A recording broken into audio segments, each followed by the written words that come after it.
The entertainer Bruno Mars is well known, but no one recognized the young artist who did 1,000 gigs before turning 10. The adolescent who slept in zoos that had been abandoned. The man whose gambling cost him everything. Bruno made the decision to share the full story at the age of 39, not just about the money he owes, not just about Jessica leaving, but also about the dark family secret he's carried for decades, the addiction that nearly ended his career, and the childhood tragedy that made him famous.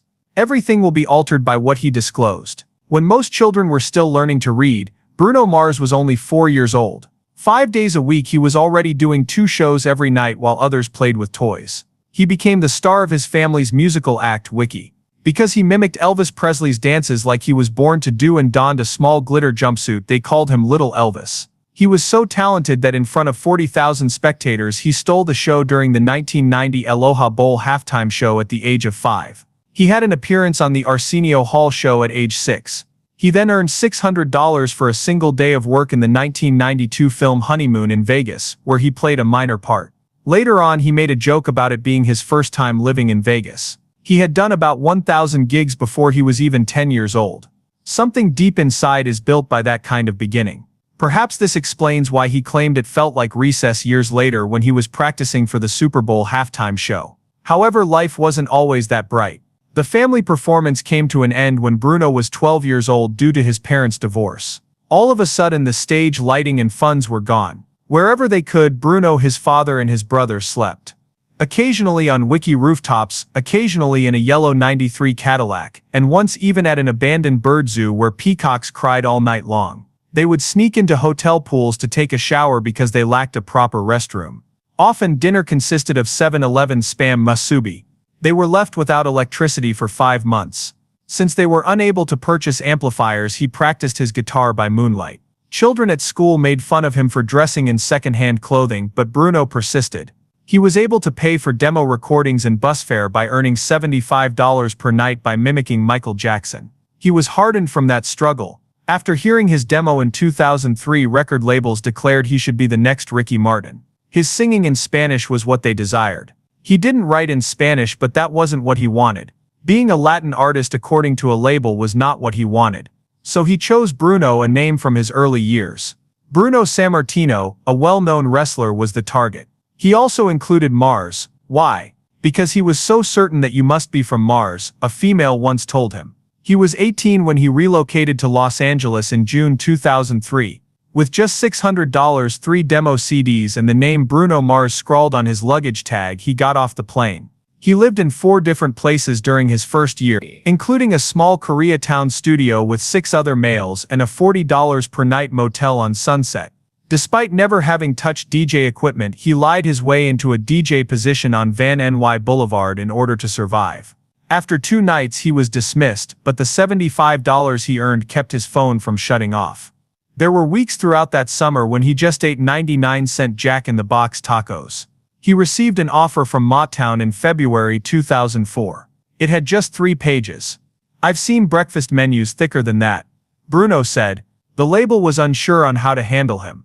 A Latin pop vocalist was what they desired. They let him go 9 months later without putting out a single song. It was humiliating. Although that failure proved to be fortunate, he had already informed his folks back home that he had been signed. Philip Lawrence was another artist who stopped by Motown at the same time. The two grew close. They committed to creating music that would be too good for record labels to overlook. Bruno and Philip were impoverished but determined by 2006. They composed music while parked outside a modest Hollywood studio in the back of Philip's beat-up '99 Toyota Corolla. The studio was run by Ari Levine. He had equipment. Philip and Bruno had concepts. In exchange, they would purchase him 7-Eleven burritos.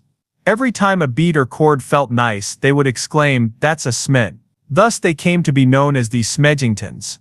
They analyzed popular songs and learned how to write their own for 10 hours every day, 6 days a week. Before releasing a single song, they examined over 1,000. Then hey, Bruno's sister took over. She gave one of his demo CDs to a man called Mike Lynn while she was employed in the fashion industry in West Hollywood. Dr. Dre employed Mike. He nearly threw the CD away at first because the voice sounded strange, like a chipmunk. However, Mike stopped and rewinded when Bruno hit a high note at 43 seconds in.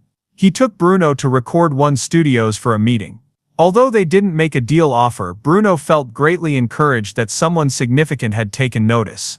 Being seen by the right person might make all the difference in Los Angeles. They made a song for themselves called Lost to Menudo and sold it for $20,000 to make ends meet. It was barely enough to keep them from being evicted. However, writing the chorus for Florita's Right Round was their big break. In its first week of release, the single sold 636,000 downloads and peaked at number 1. At the time, that record was digital. After that, they wrote Nothing on You by Bobo, which became another smash. Bruno contributed to the creation of tracks that had already sold over 15 million downloads by the time he released Just the Way You Are in 2010. Bruno Mars didn't suddenly become well-known. It's Better If You Don't Understand, A Blink and You Miss It EP marked the start of his solo career. It only contained 4 songs, 13 minutes, and was released on May 11, 2010 with almost any publicity. By the end of 2011, it had only sold 27,000 copies in the United States. It appeared insignificant, perhaps forgotten.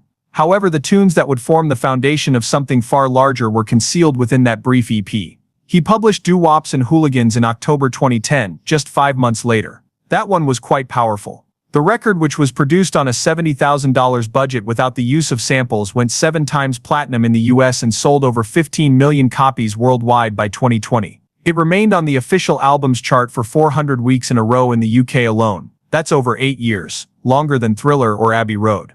The singles followed. Just the Way You Are, his debut single, debuted on the Billboard Hot 100 on August 7, 2010, and it only took 8 weeks for it to reach number 1. It went 13 times platinum and was on the chart for 48 weeks. It was one of the top 25 digital tracks ever with 6.7 million downloads in the US alone. Grenade followed. During its busiest week, 559,000 downloads were made. At the time, it was the 8th largest weekly total in music history. It did more than only reach the top spot in the US. It was at the top of 15 countries' charts. It didn't end there either. Only 5 other songs have ever achieved 3 consecutive number 1 Billboard positions, which Grenade achieved between January and March 2011. Bruno had 2 singles with over 5 million certified US sales by March 2011. Lady Gaga was the only other performer to accomplish it before to him. The music business took note. During his debut, he received 7 Grammy nominations, including Album and Record of the Year. Since Lauryn Hill, no male solo debut had merited that. Even though he didn't win the most important categories, his song Just the Way You Are won him Best Male Pop Vocal. He was the youngest guy to get the honor since Stevie Wonder in 1974, and he was only 25. He was soon listed as one of Billboard's top 100 artists. He even outperformed Adele's late-year cert as the 2011 best-selling worldwide musician, according to the IFBI. He wasn't finished though. Locked Out of Heaven was released in October 2012. It debuted slowly, peaking at number 34 on the charts. Then it rose. It reached number 1 in just 11 weeks and remained there for 6 weeks in a row. From December 22, 2012 until January 26, 2013. In his first 2 years, Bruno became the first solo male performer to score 4 Hot 100 numbered ones, since Bobby Vinton in 1964. Not even Michael Jackson did it. Sales also kept up. In just 10 weeks, the song had 1 million downloads in the US and was 10x platinum. Later, the number of Spotify streams surpassed 1.8 billion. It was unexpected by critics. According to Rolling Stone, it was the Police resurrection that everyone needed but no one ordered. The EDM monotony that had taken over the charts was broken up by that reggae rock beat. Bruno changed the entire pop radio sound in under 4 minutes. Unorthodox Jukebox wasn't originally intended to be crazy. Although Bruno and his crew covertly broadened the label's expectations, they still wanted a tight, catchy dance album. They experimented with 9 different genres and stretched the budget. The label went into overdrive with disco's Sheen of Treasure, Gorillaz' Brash, seductive rock, and even Show Me's reggae. An album this crazy wouldn't be played on the radio, according to one memo. Bruno refused to give up. In order to purchase vintage equipment and live horns, he even forfeited 4% of his future royalties. The gamble paid well. The album sold 6 million copies worldwide in less than a year. The critics were taken aback. According to Spin magazine, it was chaotic yet captivating, like paging through a jukebox at 3 in the morning. Additionally, artists like Dua Lipa and Harry Styles would subsequently imitate Bruno's genre-blending style. There were even more fireworks at the 2014 Grammys. Unorthodox Jukebox took up 2 prizes, including Best Pop Vocal Album. More than 120 distinct audio tracks were used in each song, according to engineers. This was more than any other nominee that year. including DF Punk's Random Access Memories. The FCC received a complaint that same evening over a 0.6-second clip of Bruno thudding his chest during his gorilla performance. It was intended to resemble a gorilla. He was placed in the 2015 Guinness World Records for the shortest televised act to result in an obscenity review, but no fine was imposed. Sales surged following the Grammy Awards. Unconventional Jukebox saw a 171% increase in the Billboard 200 since Alanis Morissette in the 1990s. That was one of the biggest boosts to Grammy Week. Next up was Uptown Funk. It began as a jam session in a temporary studio on May 1, 2014. Mark Ronson still has a voice memo with the first version recorded on it in his mailbox. After 11 authors and 5 lawsuits, the finished song was released on November 10, 2014. It immediately shot to the top and remained there for 14 weeks, from January 17 to April 18, 2015. Prior to the release of Old Town Road, that was the decade's longest #1 run. At its height, the song received 300,000 downloads every week and 15 million daily streaming worldwide. It became the fastest-selling jazz-influenced single since I Feel Good in 1965 when it reached 1 million copies in the UK in just 10 weeks. They were enamored. The month it became their boarding song, Delta Airlines even recorded a 37% rise in first-class drink orders. It was dubbed Uptown Drunk by someone at the airline. In a 2015 broadcast, the BBC even used the song Speed to teach CPR, but his next big move nearly fell through. In 2016, Bruno submitted 24K Magic, but the label wasn't impressed. It was shorter than some EPs, with only 9 tracks and a duration of 33 minutes. Bruno, however, was adamant. He wanted it to sound like a skip-free party mixtape from the 1990s. It won big in the Grammys, which were held on January 28, 2018. 24K Magic became just the second R&B album of the century to win Album, Single, and Song of the Year. In a single night, he took home 6 prizes. The outcomes were instantaneous. That's What I Like streams increased by 130%. Additionally, the song became 7 times platinum. Despite never reaching #1 on the Billboard 200, the album had sold over 5 million copies worldwide by April 2018. The subsequent tour was as crazy. The 24K Magic World Tour began in Antwerp on March 28, 2017, and it concluded in Honolulu on December 30, 2018. It featured 215 performances across 6 continents. He sold 48,483 tickets in Auckland, New Zealand, breaking Beyoncé's previous record by 4,100 more than her 2016 performance. By the end of the tour, 367.7 million had been made and 3.5 million tickets had been sold. That put it in the top 10 highest-grossing tours of all time. It even surpassed Lady Gaga's Monster Ball and YouTube's original Joshua Tree tour. Crazy attention to detail went into creating each song on 24K Magic. The title track's talkbox beginning referenced 1987's Computer Love. On the floor, the silky synths in Versace reverberated with Babyface 1994 hits. A 25-year-old console was used to mix the Cardi B and Finesse remix in order to replicate the early 1990s sound. The 9 tracks weren't even chosen at random. According to Bruno, Bobby Brown's Don't Be Cruel, his favorite cassette, included 9 tracks on each side. It was praised by critics. Some dubbed the album pop's most valuable history lesson, while others said it was responsible for reintroducing funk to the general public during a period when EDM drops were the rage. And for some reason he was still surprised. In less than half an hour, Bruno recorded the hook for Gucci Mane's Wake Up in the Sky in September 2018. The song was released on September 14th. Although it peaked at number 11, it remained strong. It went 6 times platinum by July 2025 and received 1.4 billion Spotify streams, surpassing the number of #1 songs of that year. In Las Vegas, it was late at night. There were many people in the Dolby Live Theater. Bruno Mars entered the spotlight at 11:47 p.m. while sporting a gold tux. There was silence in the room. After that, he declared, "Silk Sonic is real." The music began a few seconds later. The atmosphere was filled with a mellow vintage ballad.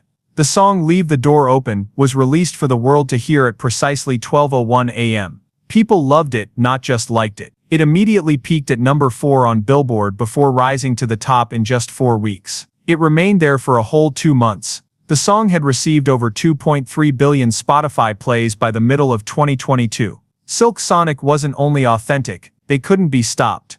They took the stage at the Grammy Awards a year later. They were both wearing white tuxedos. 18 string players were seated behind them, while Bootsy Collins was seated on a velvet throne like a member of the royal family.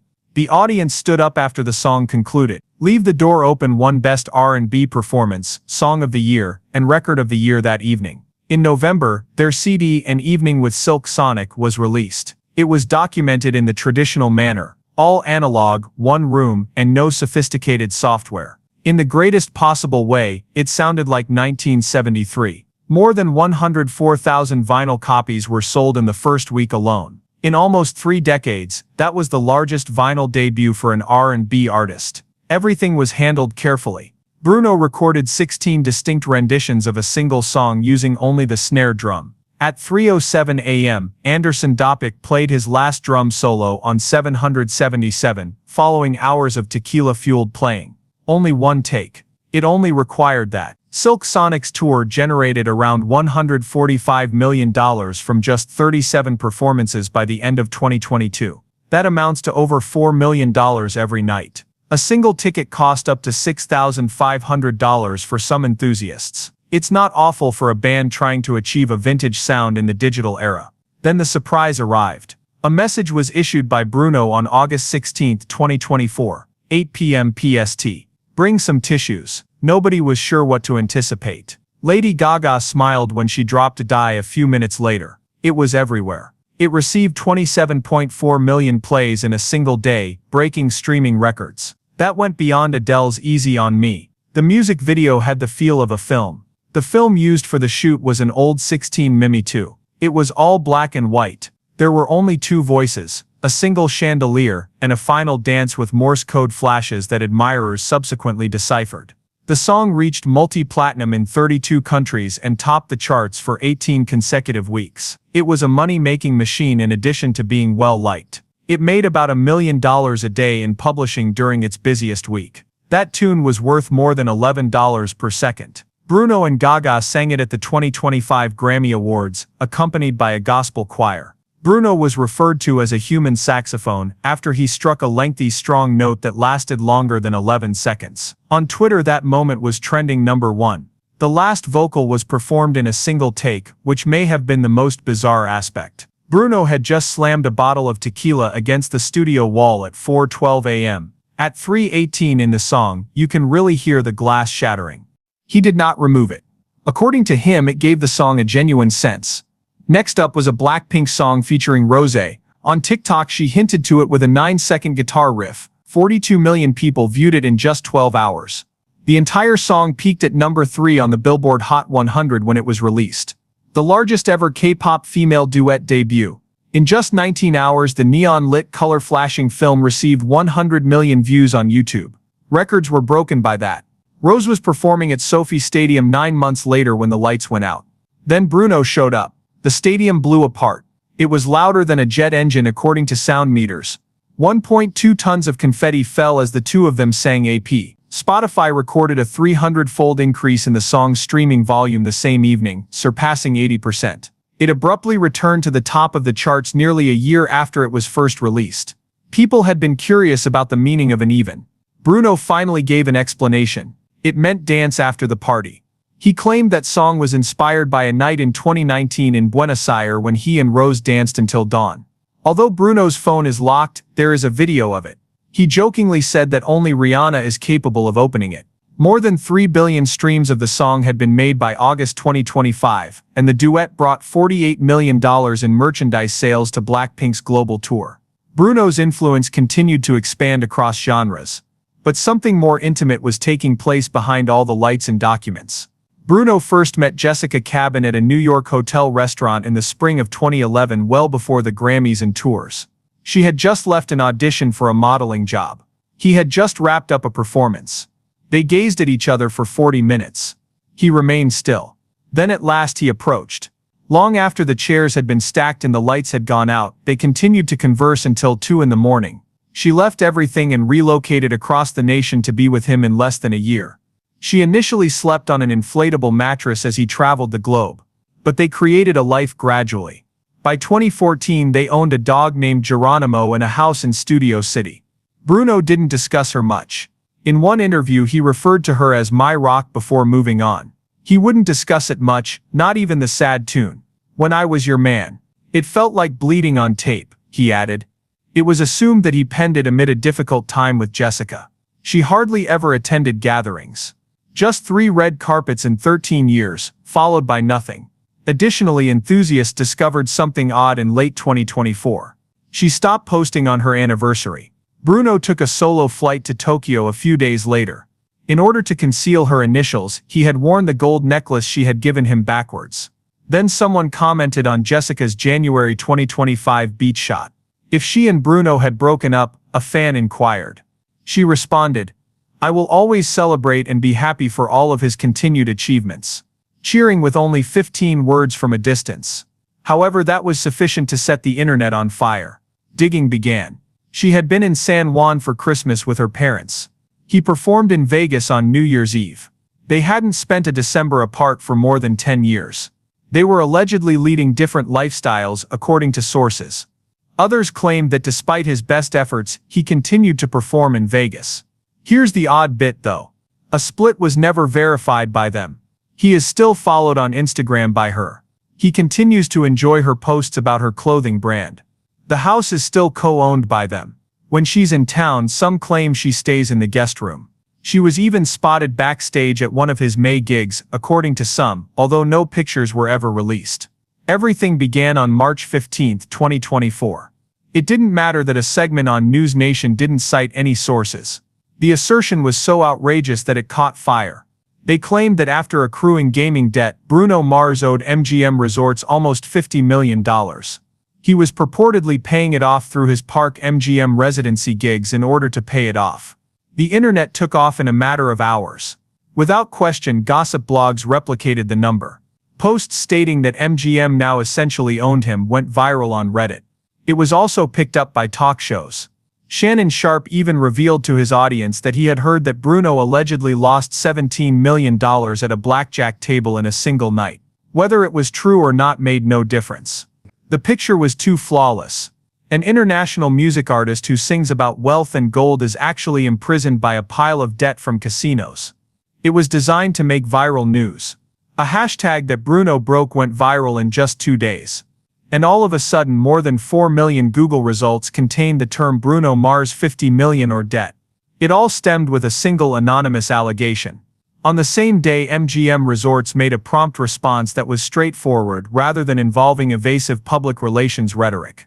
Forbes and Billboard were informed that Bruno owed them nothing. Exactly what they said was, no debt. They even claimed that respect for one another was the foundation of their relationship. They also made care to remind everyone that Bruno was among the top performers in the world. This went beyond merely preserving his reputation. MGM had more important motives. If investors truly thought their primary star was drowning in debt, it might cause anxiety. It may potentially give rise to legal issues. Rumors circulated that MGM had fabricated the story to increase ticket sales. However, their formal denial was sufficient to put an end to that. Major outlets such as Variety repeated their comments verbatim within 3 days, and MGM's stock price remained unchanged.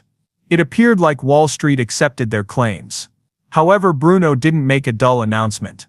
He made a comedy out of the entire situation. Ever since they said I'm on the hook for 50 mil, my phone been dry, he stated gravely as he stared out at the audience during his performance at Park MGM on April 12. When I wake up, where are my friends? The audience let forth a roar. In a single day, over 6.8 million people watched, shared and clipped that one moment on TikTok. Spotify revealed that it has recently reached 150 million monthly listeners on January 28, 2025, a few months later. Continue streaming, Bruno captioned it after reposting it. I'll quickly be debt-free. Then 2 weeks later he shocked everyone by appearing on stage at Sofia Stadium with Blackpink's Rosé. His first sentence, nearly indebted. In just 3 days that one received 32 million views after going directly to Instagram. The narrative became less painful each time he made a joke about it. Additionally, everyone shared what he said. It turned into free advertising for his concerts and music. However, there was a reason why so many people initially held that belief. Although $50 million seemed like a lot, it wasn't unachievable. High rollers frequently wager $50,000 on a single blackjack hand in Vegas. The amount would be $50 million if someone like Bruno lost that much money just $1,000 times over a few years. Experts on gambling risk brought this to light, stating that the logic actually made sense. Furthermore, Bruno had already acknowledged that he had begun gambling before he was old enough and that he had once lost everything in a poker game. The rumor seemed much more plausible as a result. He reportedly makes $1.5 million per show, which adds to his enormous revenue of almost $90 million annually. Fans found it easy to picture him living under the same neon roof as some contemporary Sinatra, gaining and losing fortunes.